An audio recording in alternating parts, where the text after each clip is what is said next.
কোন সুদমুক্ত ব্যক্তি হতে টাকা ধার দিয়ে সে হজ ও কোরবানি করে এসে তাকে নিজে সুদের টাকা হতে পরিশোধ করলে সেটি জায়েজ হবে কিনা।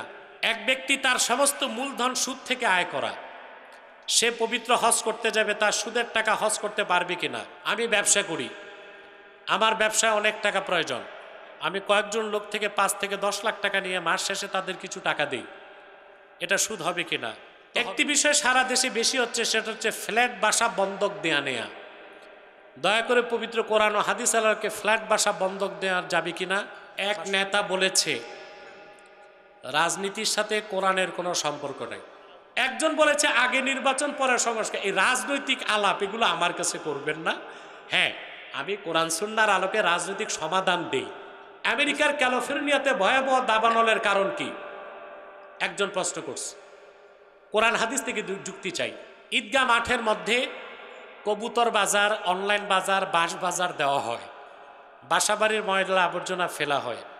মা ফাতেমা, হজরত আলী, হাসান ও হোসেন তাদেরকে কেন হত্যা করা হলো? উত্তর চাই।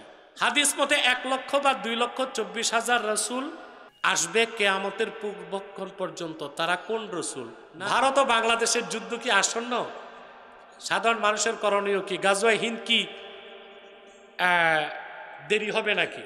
এক ব্যক্তি তার সমস্ত মূলধন সুদ থেকে আয় করা, সে পবিত্র হজ করতে যাবে, তার সুদের টাকা হজ করতে পারবে কিনা। যার টোটাল টাকাই সুদ, সে সুদের টাকায় হজ করতে যাওয়ার আগেই কাফের হয়ে যাবে। কেন? কারণ পরিষ্কার আকীদার কিতাবে আসছে ইন্নাত তাসাদ্দুকা বিমালিল হারামে কুফরুন, পিওর সুদের টাকা, ঘুষের টাকা, হারাম টাকা সওয়াবের নিয়তে খরচ করা কুফরি। কি? আপনারা ভারতের একজন গায়ক ছিল মোহাম্মদ রফি, নাম শুনছেন? এ লোকটা অনেক নাচ শরীফ পড়ছে, হতে পারে নাচ শরীফ পড়ার কারণে আল্লাহ তারে মাফ করবেন, কিন্তু সে বলিউডে সিনেমাতে গান গাইত। জীবনে সে যখন হজ করতে যাবে, তো বম্বের কোনো একজন আল্লাহওয়ালা বুজুর্গ তাকে বলছেন, তুই হজ করলে লাভ নাই, তোর তো এমনি ইমান নাই, আবার তুই আরো বড় বেঈমান হবি। বলে কেন? বলে এই সিনেমার টাকা হারাম, এটা দিয়ে হজে যাওয়া যাবে না। এই রফি তার পৈতৃক ক্ষেতে টমেটো চাষ করে, টমেটো বিক্রি করে ওই টাকা দিয়ে হজ করতে গেছে। বুঝতে পারছেন? আর আপনি সুদের টাকায় হজ করতে যাবেন, ভাই ইমান থাকবে না।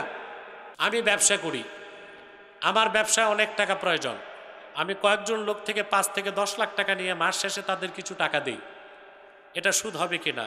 তো হবেটা কি? আপনি তার চালানো ঠিক রাখবেন, মাসে মাসে কিছু দেন, এটা সুদ না হইলে সুদ হবে কি?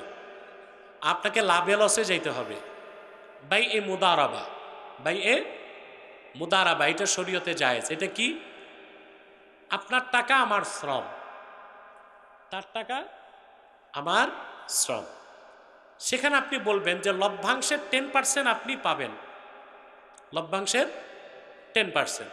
তো লস হইলে পাবেন না, চালান গেলেও মেনে নিতে হবে, তাইলে এটা ব্যবসা। এটা কি? আর যদি ফিক্সড করে দেন যে না চালান ঠিক, লস হইলেও তো মাল, লাভ আমার থাকতেই হবে 10%, এটা সুদ। কোন সুদমুক্ত ব্যক্তি হতে টাকা ধার দিয়ে সে হজ ও কোরবানি করে এসে তাকে নিজে সুদের টাকা হতে পরিশোধ করলে সেটি জায়েজ হবে কিনা। এটা তো একটা বাহানা, আর আল্লাহ তো বাহানা বুঝেন, তবে কিছুটা বেঁচে যেতে পারে। এক নেতা বলেছে রাজনীতির সাথে কোরআনের কোনো সম্পর্ক নেই। এই নেতারই যদি জিজ্ঞেস করেন সূরা ফাতিহার তরজমা কি, ওর কিন্তু মাস্টার স্ট্রোক করবে। সূরা ফাতিহার তরজমা যে জানে না, এ কেমনে বুঝবে কোরআনে রাজনীতি আছে না নাই? এখন কি আমি প্রমাণ দিব কোরআন শরীফ থেকে? দেখেন, এই কোরআন কারীম সূরা হজ, আল্লাহ 41 নম্বর আয়াতে বলেছেন আল্লাযীনা ইম্মাক্কান্নাহুম ফিল আরদি আকামুস সালাহ ওয়া আতাউয যাকাহ ওয়া আমারু বিল মারুফ ওয়া নাহাউ আনিল মুনকার ওয়ালিল্লাহি আকিবাতুল উমুর। যদি আমি মুহাম্মদ সাল্লাল্লাহু আলাইহি ওয়াসাল্লামের ঈমানদার উম্মতদেরকে রাষ্ট্র ক্ষমতার মালিক বানাই, তারা নামাজ প্রতিষ্ঠা করবে, যাকাত আদায় করবে, সৎ কাজে আদেশ করবে, অসৎ কাজে নিষেধ করবে। তা আপনি রাজনীতি করবেন না, রাষ্ট্র ক্ষমতায় যাবেন কেমনে? কথা বলেন, সম্ভব? আল্লাহ তো মুসলিমদেরকে রাষ্ট্র ক্ষমতায় যাওয়া আর কোরআনের বিধান দিয়ে রাষ্ট্র চালানো অবিসম্ভাবী ফরজ করে দিয়েছেন। এই জন্য ইসলামের রাজনীতিকে যে অস্বীকার করবে সে কাফের হয়ে যাবে। সমস্ত ওলামায়ে কেরাম একমত, আসিয়াসাতুল ইসলামিয়া জুজউল ইসলাম আল্লাযী লা ইয়াতাজাজ্জাউ, ইসলামী রাজনীতি ইসলামের অংশ, ইসলাম থেকে তা আলাদা করা যাবে না, তবে সেটা খেলাফতের পদ্ধতিতে। কথা বুঝতে পারছেন? অর্থাৎ কোনো অবস্থায় আপনি ইসলামী রাজনীতিকে অস্বীকার করতে পারবেন না। তারপরে কোরআন কারীমে খেলাফতের ব্যাপারে আল্লাহ বলছেন না? হ্যাঁ। তারপরে আল্লাহ তাআলা ইসলামী আহকামে শরিয়া প্রতিষ্ঠার কথাও কোরআন কারীমের মধ্যে বলেছেন। অতএব ইসলামী রাজনীতি কোরআনে নাই, এটা চরম নির্বোধ ছাড়া কেউ বলতে পারে না। ইসলামী রাজনীতি কোরআনেও আছে, হাদিসেও আছে না? কথা বলে না। মুসলিম শরীফের হাদিস, রাসূল করিম সাল্লাল্লাহু আলাইহি ওয়াসাল্লাম ইরশাদ করেছেন, সহিহ মুসলিমের হাদিস, কানা বানু ইসরাঈল তাসুসুহুমুল আম্বিয়া কুল্লামা হালাকা নাবিয়্যুন খালাফাহু নবী ফাইন্নাহু লা নাবিয়্যা বাদি ফাসায়াকুনু খুলাফা। আল্লাহর হাবিব সাল্লাল্লাহু আলাইহি ওয়াসাল্লাম ইরশাদ করেছেন, বনি ইসরায়েলের নবীগণ রাজনৈতিক নেতৃত্ব দিত। সুবহানাল্লাহ কইবেন। বনি ইসরায়েলের রাজনৈতিক নেতৃত্ব কারা দিতেন? নবীগণ। একজন নবী ইন্তেকাল করলে আরেক নবী দায়িত্ব নিতেন।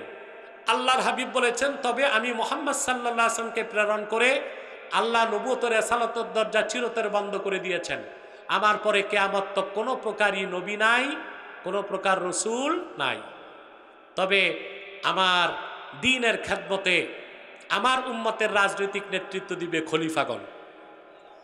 তে কি ইসলামের রাজনীতি নাই? কথা বলেন। কোরআনেও রাজনীতি আছে, হাদিসেও রাজনীতি আছে। অতএব যেই নেতা বলছে এটা মূর্খ মানুষ। একটি বিষয় সারা দেশে বেশি হচ্ছে, সেটা হচ্ছে ফ্ল্যাট বাসা বন্ধক দেয়া নেয়া। দয়া করে পবিত্র কোরআন ও হাদিস আল্লাহকে ফ্ল্যাট বাসা বন্ধক দেওয়া যাবে কিনা বা সঠিক পদ্ধতি কোনটি, এই বিষয়টি তো আমি বুঝি না। ফ্ল্যাট বন্ধক কি? অর্থাৎ যেভাবে জমিন বন্ধক ওই রকম। তো এইটা তো আপনি ঘুরে ফিরে সুদ খাচ্ছেন না। আগে জমিনেরটা বুঝেন। আপনার 50,000 টাকা দরকার, তা আপনি জমিনটা দিলেন কলিমুদ্দিনকে, আর আপনি সলিমুদ্দিন তার থেকে 50,000 টাকা নিল, এটি তো বন্ধক। কথা বলেন। এখন 2 বছর পর আপনি 50,000 টাকা ফেরত দিবেন, আপনার জমিন আপনি নেবেন। ফাঁকি দিয়ে সলিমুদ্দিন 2 বছর চাষ করে খাইছে, এটা না জায়েজ। সে সুদ খাইল। কি খাইল? একটা সুরত জায়েজ, দ্বিতীয় চুক্তি হইতে হবে। সেটা হচ্ছে সলিমুদ্দিনের সাথে আপনার আরেকটা চুক্তি হবে যে আমি 2 বছর যে তোমার জমি চাষ করে খাবো, এর জন্য ভাড়া বাবদ আমি তোমাকে কিছু দিব। তখন জায়েজ। তখন কি জায়েজ। ঠিক একই নিয়মে ফ্ল্যাট ব্যবসা, যদি প্রথম সুরতে হয় তাহলে সুদ, আর যদি দ্বিতীয় সুরতে হয় তাহলে জায়েজ। মিয়া রাত এত বেজে গেছে, এত প্রশ্ন জমা দিয়ে রাখছে। ঈদগাহ মাঠের মধ্যে কবুতর বাজার, অনলাইন বাজার, বাঁশ বাজার দেওয়া হয়, বাসাবাড়ির ময়লা আবর্জনা ফেলা হয়। দেখুন ঈদগাহ, এখানে তো নামাজ হয়। কি হয়? নামাজ হয় না? ঈদগাহ যদি আরদে মাওকুফা হয়, ওয়াকফকৃত জমিন, বুঝেন নাই? অর্থাৎ এই যে কোনো ব্যক্তি যদি জমি দাতা আঙ্গুলে দেখায় এতটুক জায়গা আমি ওয়াকাফতু হাজিহিল আরদ লিল্লাহ, এই জায়গাটা আমি আল্লাহর জন্য ওয়াকফ করলাম, মানুষ ঈদের নামাজ পড়বে, কাগজ কলম দরকার নাই, জীবনে একবার ঈদের নামাজ হলেও কিয়ামত তক সেটা ঈদগাহ হিসেবে ওয়াকফ হয়ে যাবে। আর ঈদগাহের পবিত্রতা মসজিদের পবিত্রতার মতোই রক্ষা করতে হবে। অতএব এখানে কদাচার করাটা গুনাহ হবে, নাজায়েজ হবে, এবং আপনাদের বড় ধরনের ক্ষতি হবে আমলের। এটা খেয়াল রাখবেন। হাদিস মতে 1,00,000 বা 2,24,000 রসুল আসবে কেয়ামতের পূর্বক্ষণ পর্যন্ত। তারা কোন রসুল? না, হাদিসেতে এই কথা নাই। নবুয়ত রেসালতের দরজা চিরতরে আল্লাহ বন্ধ করে দিয়েছেন 1,500 বছর আগে। তার হাবিব মুহাম্মদ সাল্লাল্লাহু আলাইহি ওয়াসাল্লামকে প্রেরণ করে আল্লাহ 1,500 বছর আগে দিনকে পরিপূর্ণ করে দিয়েছেন। ওনার পরে আজ পর্যন্ত কোনো প্রকারই নবী কিংবা রাসূল আসে নাই, কিয়ামত পর্যন্ত আসবে না।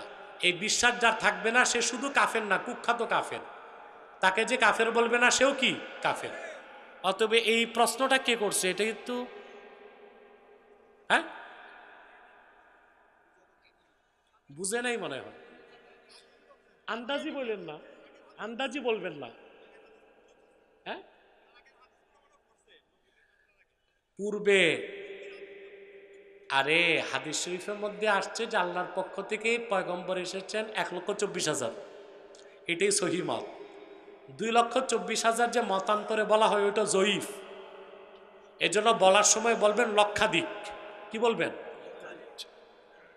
মা ফাতেমা, হযরত আলী, হাসান ও হোসেন তাদেরকে কেন হত্যা করা হলো? উত্তর চাই। এই লোক যে প্রশ্ন করছে সে মনে ফকিরি লাইনের, ফকিরি লাইনের। দেখেন, হযরত ফাতেমাকে শহীদ করা হয় নাই, ওনার মৃত্যু হয়েছে স্বাভাবিকভাবে। হযরত আলী রাদিয়াল্লাহু তাআলা আনহু, ওনাকে শহীদ করা হয়েছে। ওনাকে শহীদ করেছে খারিজিরা। কারা? বাতিল ফেরকা, ইসলামের শত্রু। ইমাম হাসান রাদিয়াল্লাহু তাআলা আনহু আর হোসেন রাদিয়াল্লাহু তাআলা আনহু, ওনারা দুজন শহীদ হয়েছে। হযরত হাসান কেন শহীদ হইলেন? হযরত হাসানের শহীদে হাত ছিল কুখ্যাত নরাধম এজিদের। সে বিষ প্রয়োগে হযরত হাসানকে শহীদ করিয়েছিল এবং সে তার পিতা হযরত মুয়াবিয়াকেও বিষ প্রয়োগে হত্যা করেছিল। আর হযরত হোসেন রাদিয়াল্লাহু তাআলা আনহু যুদ্ধের ময়দানে আল্লাহর দিনকে আল্লাহর দিনের ঝান্ডা উড্ডীন করতে যে শাহাদাত বরণ করেছে। এক্ষেত্রে আহলুস সুন্নাহ ওয়াল জামাতের ইতিহাস ও মতকে মানতে হবে, শিয়াদের মিথ্যা ইতিহাস মানার সুযোগ নাই। রাসূল সাল্লাল্লাহু আলাইহি সাল্লামের আওলাদদের সাথে যারা বেয়াদবি করে এবং যারা তাদের মাহফিল বন্ধ করে দেয় ও তাদের এলাকায় আসতে দিতে চায় না, তাদের পরিণতি কি হবে? তাদের পরিণতি যে কি হয় তা তো দেখছেন। ভারত ও বাংলাদেশের যুদ্ধ কি আসন্ন? সাধারণ মানুষের করণীয় কি? গাজওয়ায়ে হিন্দ কি দেরি হবে নাকি? দেখেন, আপনারা ইতমিনান থাকেন, ভারত কখনো বাংলাদেশে সামরিক হস্তক্ষেপ করার সাহস রাখে না, বাংলাদেশকে ভয় পায়। তবে গাজওয়ায়ে হিন্দ যেটা, এটা হবে কিয়ামতের আগে। গাজওয়ায়ে হিন্দ যে মুসলমানরা করবে, হিন্দুস্তানকে বিজয় করে, এই দলটাই ইমাম মাহদির দলে আবার অংশগ্রহণ করবে। এবং গাজওয়ায়ে হিন্দে আপনারা আশাবাদী থাকুন, সবচেয়ে বেশি সৈন্য বাংলাদেশিরা হবে। প্রস্তুতি নেন। একজন বলেছে আগে নির্বাচন পরে সংস্কার। এই রাজনৈতিক আলাপ এগুলো আমার কাছে করবেন না। হ্যাঁ, আমি কোরআন সুন্নাহর আলোকে রাজনৈতিক সমাধান দেই, বুঝলেন? এগুলো তো নেতাদের কাজ। কাদের কাজ? তবে ব্যক্তিগত মত আমার হচ্ছে যে আগে প্রয়োজনীয় সংস্কার করে দ্রুত নির্বাচন, আর একেবারে সংস্কার না করে নির্বাচন দিলে আগে যা হয়েছে সামনেও তাই হবে। এখন প্রয়োজনীয় সংস্কারটা কোথায় কোথায় করবেন?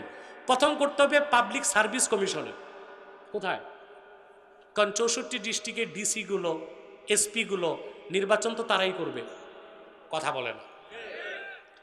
নির্বাচন কমিশনার কি প্রত্যেক জেলায় দৌড়াবে? না এক জায়গায় থাকবে? তা নির্বাচন প্রত্যেক জেলায় পরিচালনা করবে কে? ডিসি। এখানে সংস্কার করতে হবে, ঠিক না? তারপর নির্বাচনের সুষ্ঠু নির্বাচনের জন্য কিছু সংস্কার আনতে হবে। কি ধরনের লোক নির্বাচনে দাঁড়াতে পারবে, কি ধরনের অযোগ্য লোক দাঁড়াতে পারবে না, এগুলো ঠিক করতে হবে। তবে সংস্কারটাও দরকার, নির্বাচনও দরকার। খুব দেরি হোক তাও চাই না, খুব দ্রুত হোক তাও চাই না। প্রয়োজনীয় সংস্কারের পর দ্রুত নির্বাচনটাই আমি পক্ষে, এতে দেশ নিরাপদ হয় দ্রুত। আর এর আগ পর্যন্ত দেশ হচ্ছে অনির্দিষ্ট গন্তব্যে চলতেছে, এতে বিদেশিরা রোল প্লে করার চেষ্টা করবে। বিদেশিরা একবার যদি রোল প্লে করে ফেলে তাহলে কিন্তু আর নির্বাচন কিছুই হবে না, সেনা শাসন শুরু হয়ে যাবে। এটা আমি আগ থেকেই বলে আসতেছি, আজও বলছি, সামনেও বলবো। আর এগুলো আপনাদের দেশে যে বড় বড় রাজনীতিক পণ্ডিত আছে, টক শোতে বসে নসিহত খয়রাত করে, এদের কাছে প্রশ্ন করবেন। একটা ভাই বাহাসের একটা বিষয় এনেছে, বাহাস আহলুস সুন্নাহ জামাতের বিভিন্ন বিষয় নিয়ে। আপনি আমার সাথে ব্যক্তিগত দেখা করবেন, আমি আপনাকে বাহাসের সব নিয়মকানুন বলে দিব। যদি অন্য কেউ বসতে চায় আমার ছাত্ররা বসবে, আর শীর্ষ কেউ বসতে চায় আমি নিজে বসবো। হাসেম সাহেব কিছু বলবেন না? দোয়া করে দিব। কোথায় এটা? মজমের কান্দি তিতাস, 16ই জানুয়ারি আমি আসতেছি ইনশাল্লাহ, বাদে জোহর। চিনেন মজমের কান্দি? সাতানি ইউনিয়ন, যাওয়ার চেষ্টা করবেন জোহরের পরে। কোথায় এটা? কলাকান্দি করুইকান্দিতে আসতেছি 18ই জানুয়ারি, এটা তো রাতের বেলা, রাতে আসবো ইনশাল্লাহ। আর বানিয়াপাড়ার মাহফিল কবে? 16 তারিখ আমি ইনশাল্লাহ রাত 12টায় থাকবো, আপনারা যাবেন ইনশাল্লাহ। আপনি তো এমনিই যাবেন, আর আমার ভালোবাসা যাদের আছে বেশি করে যাবেন। নির্বাচিত তাফসির আমার লেখা প্রথম খণ্ড আছে, নিয়ে যাবেন। নির্বাচিত তাফসির দ্বিতীয় খণ্ড, এটাও নিয়ে যাবেন। নিয়তের হাদিসের উপর একটা কিতাব। এক নেতা বলেছে রাজনীতির সাথে কোরআনের কোনো সম্পর্ক নাই। এই নেতারই যদি জিজ্ঞেস করেন সূরা ফাতিহার তর্জমা কি, ওর কিন্তু মাস্টার স্ট্রোক করবে। সূরা ফাতিহার তর্জমা যে জানে না, এ কেমনে বুঝবে কোরআনে রাজনীতি আছে না নাই? এখন কি আমি প্রমাণ দিব কোরআন শরীফ থেকে? দেখেন, এই কোরআন কারীম সূরা হজ, আল্লাহ 41 নম্বর আয়াতে বলেছেন, আল্লাযীনা ইম্মাক্কান্নাহুম ফিল আরদি আকামুস সালাহ ওয়া আতাউয যাকাহ ওয়া আমারু বিল মারুফ ওয়া নাহাউ আনিল মুনকার ওয়া লিল্লাহি আকিবাতুল উমুর। যদি আমি মুহাম্মদ সাল্লাল্লাহু আলাইহি ওয়াসাল্লামের ঈমানদার উম্মতদেরকে রাষ্ট্র ক্ষমতার মালিক বানাই, তারা নামাজ প্রতিষ্ঠা করবে, যাকাত আদায় করবে, সৎ কাজে আদেশ করবে, অসৎ কাজে নিষেধ করবে, তা আপনি রাজনীতি করবেন না, রাষ্ট্র ক্ষমতায় যাবেন কেমনে? কথা বলেন, সম্ভব? আমেরিকার ক্যালিফোর্নিয়াতে ভয়াবহ দাবানলের কারণ কি? একজন প্রশ্ন করছে, কোরআন হাদিস থেকে যুক্তি চাই। দেখেন, আল্লাহ কোরআনে বলেছেন, যাহারাল ফাসাদু ফিল বাররি ওয়াল বাহরি বিমা কাসাবাত আইদিন নাস। জলে স্থলে যত বিশৃঙ্খলা ফাসাদ সৃষ্টি হয়, এটা মানুষেরই হাতের কামাই। আমেরিকায় যে আগুন লেগেছে, এটা আমেরিকার হাতের কামাই। ওরা লিবিয়াতে বোমা মেরে আগুন জ্বালিয়েছে, আফগানিস্তানে 19 বছর বোমা নিক্ষেপ করে আগুন ধরিয়েছে, ওরা সন্ত্রাসী ইসরায়েলকে মদদ দিয়ে ফিলিস্তিনে 1টি বছর যাবৎ মুসলমানদের ঘরে আগুন ধরিয়েছে, ওরা বাগদাদে ইরাকে হামলা করে আগুন জ্বালিয়েছে, ওরা সিরিয়াতে হামলা করে আগুন জ্বালিয়েছে। 50 বছরে যত মুসলমানদের যত দেশে আগুন ধরিয়েছে, আল্লাহ তাআলা ক্যালিফোর্নিয়াতে 100 গুণ শক্তি বাড়ায়া সে আগুন ধরায় দিছে। এই কয়েকদিনে ওদের 1.5 লক্ষ বাড়ি পুড়ে ছাই। 1 বছরে আমেরিকা ফিলিস্তিনের মুসলমানদের হত্যা করতে ইসরায়েলকে সাহায্য করছে মাত্র $2,200 কোটি, আর আগুনে তাদের পুড়ে গেছে এখন পর্যন্ত $8,500 কোটি। আমি বলেছি ক্যালিফোর্নিয়া, লস অ্যাঞ্জেলসের আগুন হোয়াইট হাউস পর্যন্ত যাবে ইনশাল্লাহ। আমেরিকার বাঁচার একটাই উপায়, ইসরায়েলকে ডিলিট করতে হবে, ফিলিস্তিনকে স্বাধীন করতে হবে, মুসলমানদের কাছে ক্ষমা চাইতে হবে, নতুবা আগুন দেখছে কি, এর চেয়ে বড় বড় আগুন আসতেছে ইনশাল্লাহ। লস অ্যাঞ্জেলসে একটা কি ছিল, অভিনেতা নাকি